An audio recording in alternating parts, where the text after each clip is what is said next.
Hello, good evening students. 10th class की physics में आपका फिर से स्वागत है। हम आपको समझा रहे थे 10th क्लास की फिजिक्स के अंतर्गत चैप्टर नंबर 12 इलेक्ट्रिसिटी, जिसके हमने 7 वीडियो डाल चुके हैं। ये हमारी वीडियो नंबर 8 है।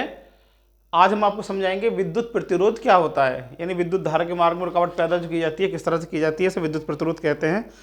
तो कैसे कहते हैं, देखिए ये इसमें उपकरण लगा हुआ है पीले रंग का, इसे बोलते हैं प्रतिरोध। ये विद्युत धारा को कम करने के लिए होता है, ये इसकी सप्लाई कहलाती है, जिसका काम 220 वोल्टेज को केवल आप 12 वोल्ट में बदलना होता है। कम करेंगे तो सीधी साथ विद्युत धारा के मार्ग में रुकावट पैदा होगी, तभी जाकर विद्युत धारा कम पहुंचेगी। किस तरह से कम होती है इस बारे में बताते हैं। सबसे पहले सुनिए विद्युत प्रतिरोध। एग्जाम में अक्सर आता है, बोर्ड एग्जाम में ये 2 नंबर में पूछ लेता है कि विद्युत प्रतिरोध किसे कहते हैं। इसकी परिभाषा आती है, मैंने इसको कंप्लीट समझा दिया है। आप ऐसे समझ कर चलिए, नाली में पानी बहता हुआ जा रहा है, उसके अंदर आपने एक ईंट डाल दी, पत्थर डाल दिया। जब तुम पत्थर डाल दोगे तो पानी की स्पीड बढ़ेगी या घटेगी? सीधी सी बात है, पानी की स्पीड इसमें घटती है, क्योंकि पत्थर रुकावट पैदा करता है पानी के रास्ते में। तो पानी के रास्ते में पत्थर ने रुकावट पैदा कर दी, तो ये करता है प्रतिरोध। ठीक वही काम करते हैं ये वाले उपकरण। ये उपकरण भी यही काम करते हैं, विद्युत धारा के मार्ग में रुकावट पैदा करते हैं। तो विद्युत धारा जो पहुँचती है इससे कम पहुँचती है, ठीक है ना। विद्युत धारा जो पहुँचती है इससे कम पहुँचती है, ये लगा हुआ है रुकावट पैदा करने वाला।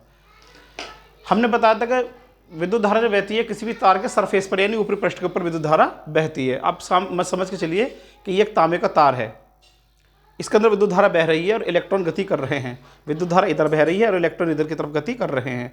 मान के चलिए आपने नहीं पकड़ा, कुछ आपने कोई चीज़ लगाई, आपने इसको कस के इस तरह से पकड़ लिया, यहाँ पर पूरी तरह से गोल घेरे में कस के पकड़ लिया ऐसे। तो सोचो, जो इलेक्ट्रॉन इधर से इधर को गति कर रहे हैं उसकी स्पीड बढ़ेगी या घटेगी? इलेक्ट्रॉन कम जाएंगे या ज़्यादा जाएंगे इससे? तो आपका जवाब आएगा इससे इलेक्ट्रॉन कम जाएंगे। जब इलेक्ट्रॉन कम जाएंगे तो विद्युत धारा कम जाएंगी। तो इसका मतलब ये हो गया कि यदि हमको इलेक्ट्रॉन की गति को कम करना है तो इसको किसी न किसी रूप से इसको स्पीड कम करके रोकना होगा। इसके लिए काफ़ी चीज़ आती है रोकने के लिए। तार के साथ में कुछ चीज़ मिक्स कर देते हैं, मतलब जो तार बनाते हैं उसमें कुछ चीज़ें मिक्स कर देते हैं, उसके ऊपर पदार्थ लगा देते हैं, सिलिकॉन जर्मेनियम वगैरह, और भी बहुत सी सिस्टम होते हैं। तो इस तरह से धारा कम हो जाती है।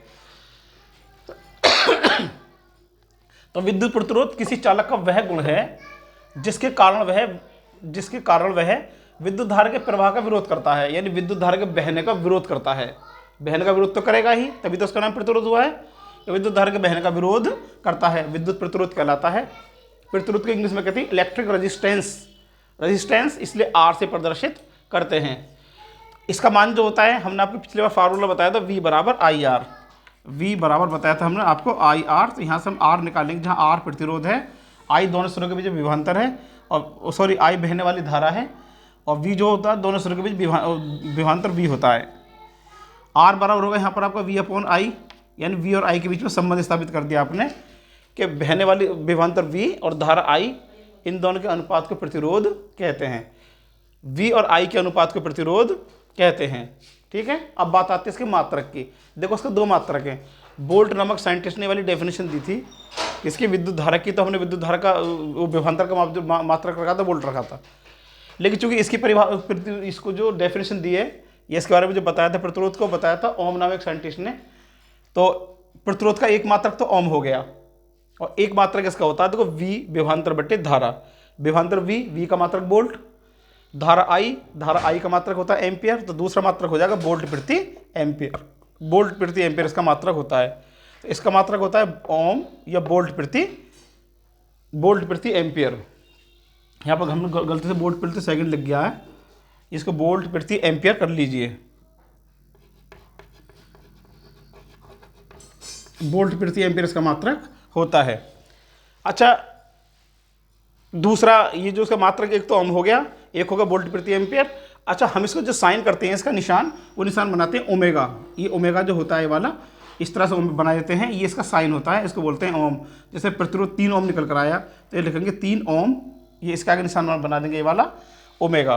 तो इसका मात्रक हो गया, ओमेगा से इसको प्रदर्शित करते हैं, ठीक है ना।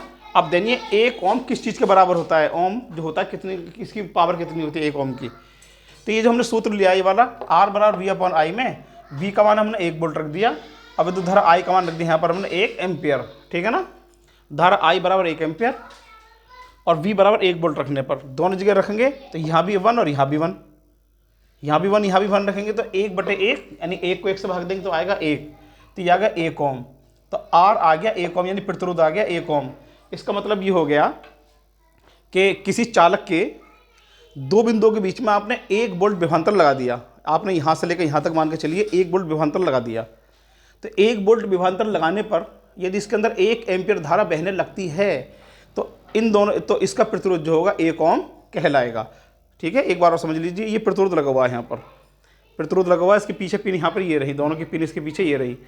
आपने यहाँ से यहाँ तक 1 वोल्ट विभवांतर दे दिया, इसे V का मान 1 दे दिया। तो यदि V का मान 1 देने से इसके अंदर जो धारा बह रही है वो 1 एम्पीयर की बहती है, तो ये प्रतिरोध जो लगा हुआ है इसे 1 ओम प्रतिरोध कहते हैं।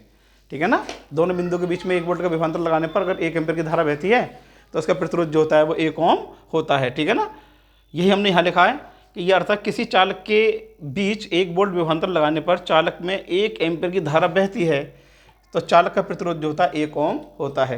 ये छोटा टॉपिक है, लेकिन जो तुम न्यूमेरिकल निकालोगे उसके अंदर बहुत आता है। न्यूमेरिकल निकालने से पहले आपको इसकी जानकारी ठीक होनी चाहिए, तभी आप न्यूमेरिकल सही से निकाल पाएंगे, क्योंकि बोर्ड एग्जाम के अंदर न्यूमेरिकल बहुत ज़्यादा आती है। पिछली बार भी आया था आपका 4 नंबर एक न्यूमेरिकल। ठीक है ना, 5 प्रतिरोध जोड़े थे, वो उसके लिए हम अब कल समझाएंगे अगली वीडियो में कि प्रतिरोध का जोड़ना कैसा होता है। ठीक है ना, तब तक हमारे अगली वीडियो का इंतजार कीजिए और हमारे वीडियो को लाइक और सब्सक्राइब कीजिए, शेयर कीजिए ज़्यादा से ज़्यादा से। हम आपको 10th क्लास का सिलेबस जनवरी तक कंप्लीट करके दे देंगे। ठीक है, तब तक आप हमारे वीडियो को देखते रहिए, बार बार देखिए। Have a nice day students.